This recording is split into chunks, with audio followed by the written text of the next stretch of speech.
올해부터 바뀌는 요양보호사 급여나 처우 개선 관련 내용 총 7가지를 말씀드리겠습니다. 올해부터 요양보호사 급여가 얼마나 인상이 되는지, 요양보호사 교육이나 보수교육 관련한 내용은 어떤 게 바뀌고 신설되는지, 그 외에 선임요양보호사 제도나 처우 개선 관련한 내용이 어떤 게 바뀌는지 알아보겠습니다. 구독과 좋아요, 알림 설정은 영상 제작에 큰 힘이 됩니다. 안녕하세요. 요기요양입니다. 올해부터 요양보호사 제도 바뀌는 게 많다고 하던데 어떤 게 있는지 알려달라고 저희 센터 선생님들도 자꾸 물어보셔서 다시 한번 정리하고자 영상을 올립니다. 저희 센터 선생님들도 그렇지만 다른 센터에서 근무하는 선생님들 또한 올해의 바뀌는 복지들을 잘 챙겨두시고 놓쳐지는 게 있는지 확인하시면 좋을 것 같습니다. 지난번에 2023년부터 27년까지 영향을 미치는 제3차 장기요양기본계획이 발표되었었죠. 이번에도 고시 개정이 되면서 최종 내용들이 확정되었습니다. 오늘은 그 내용을 알아보겠습니다. 요양보호사 자격증은 다른 자격증에 비해서 90%가 넘는 합격률을 보이고 그만큼 50대 이후 여성들이 가장 많이 취득하는 자격증 중 하나입니다. 하지만 요양보호사 교육원에서 관련 교육과정을 마치고 국가고시를 거쳐서 요양보호사 자격증을 취득해도 막상 현장에 투입되는 분들이 20% 정도에 그친다고 합니다. 자격증을 취득한 요양보호사는 전체 200만 명이 넘지만 현장에서 활동하는 요양보호사는 2023년 기준으로 총 60만 명에 그치고 있어요.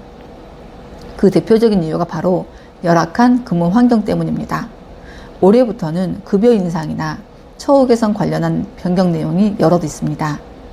요양보호사 처우 개선 관련해서 이렇게 많은 제도가 변경되고 추가된 것도 드물었어요. 변경되는 내용을 확인하겠습니다. 첫 번째, 바로 요양보호사 성과급 제도가 적용됩니다. 기존에 1, 2등급의 중증수급자의 방문요양 시 1일당 3,000원의 중증 가상금이 있었는데 이 정도의 성과급은 너무 적다는 의견이 많았죠. 그래서 향후 다양한 의견 수렴을 통해서 급여 수준을 인상 추진할 계획이라고 밝혔습니다. 두 번째는 요양보호사 승급제도입니다. 현장 경력과 역량을 갖춘 요양보호사를 선임요양보호사로 승급하는 제도인데 입소자 50인 이상의 요양원에서 60개월 이상 근무한 경력이 있는 요양보호사를 선정해서 관련 교육 40시간을 이수하고 나면 선임요양보호사로 지정이 됩니다. 이 선임요양보호사로 지정이 되면 매월 15만 원을 추가로 지급받게 됩니다. 선임요양보호사는 어떤 일을 할까요? 돌봄 서비스 제공도 하지만 그 외에도 실습생을 교육하고 지도하고 1차 고충 상담, 1차 수급자 사례관리 지원 등을 담당하게 됩니다. 올해부터는 주야간보호센터에서도 시범사업으로 선임요양보호사 제도를 시행할 것이라고 하니 점차 이 제도가 확대될 것으로 보여요. 세 번째는 요양보호사 교육시간 변경입니다. 작년까지는 240시간을 이수하고 나서 국가고시를 봤는데 올해부터는 교육시간이 80시간 늘어서 총 320시간 교육과정을 거쳐야 합니다.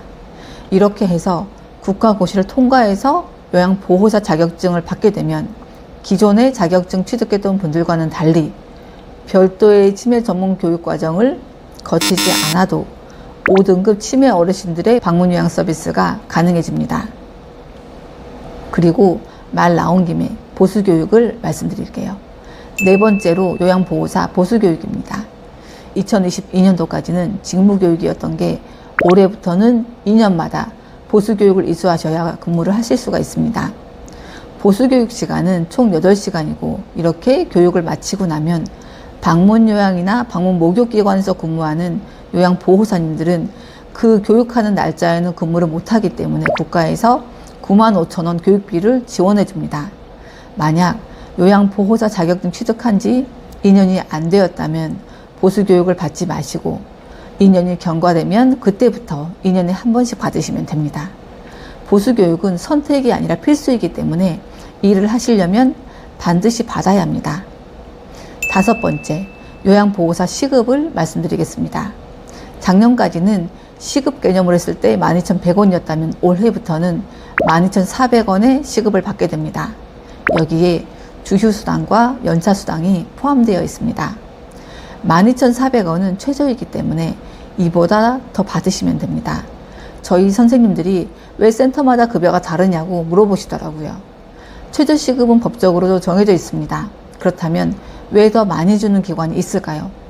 센터에서도 파일 만들고 어르신댁 수시로 방문하고 센터 임대료나 운영 및 복지사 급여, 사대보험 등등 고정지출비가 상당합니다.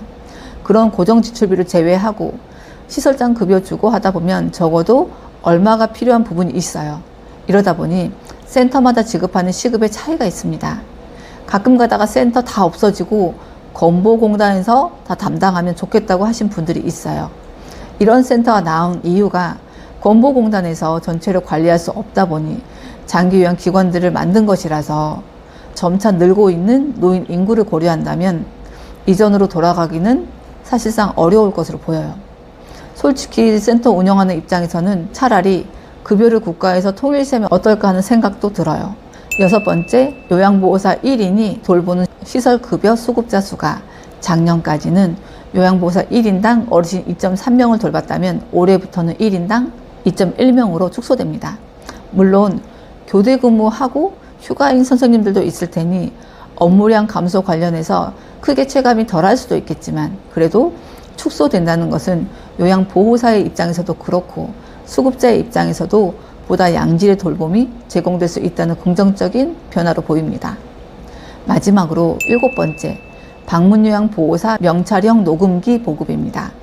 욕설이나 성희롱 등 인권 침해를 방지하기 위해서 명찰형 녹음기를 보급한다고 했는데 아직 전체 방문요양기관에 적용되진 않았습니다. 차차 적용되긴 하겠죠. 워낙에 방문요양에서는 인권침해에 관련된 문제가 이전에도 여러 번 나왔던 문제예요. 그래서 이거에 대해서 국가에서 방법을 제시한 거고요. 이렇게 해서 인권침해 상황이 발생이 되면 요양보호사 2인 1조로 바뀌어서 투입될 예정입니다. 이렇게 총 7가지 올해부터 바뀌는 급여나 처우 개선에 대해서 말씀드렸습니다. 국가에서 갑자기 요양보호사 처우에 대해서 많은 변화를 주는 이유가 무엇일까요? 우리나라는 베이비 부모 세대가 만 65세에 진입하면서 장기요양 등급을 받은 수급자 또한 상당히 증가할 것으로 전망이 되고 있고 앞으로 3년 뒤에는 요양보호사가 약 7만 6천 명가량 부족할 것으로 전망하고 있습니다. 고령화 시대에 필수 인력인 요양보호사의 처우 개선 반드시 필요한 부분이고 우리 선생님들도 잘 알고 놓쳐지는 부분 없이 챙기시기 바랍니다. 끝까지 시청해 주셔서 감사합니다. 요기요양이었습니다.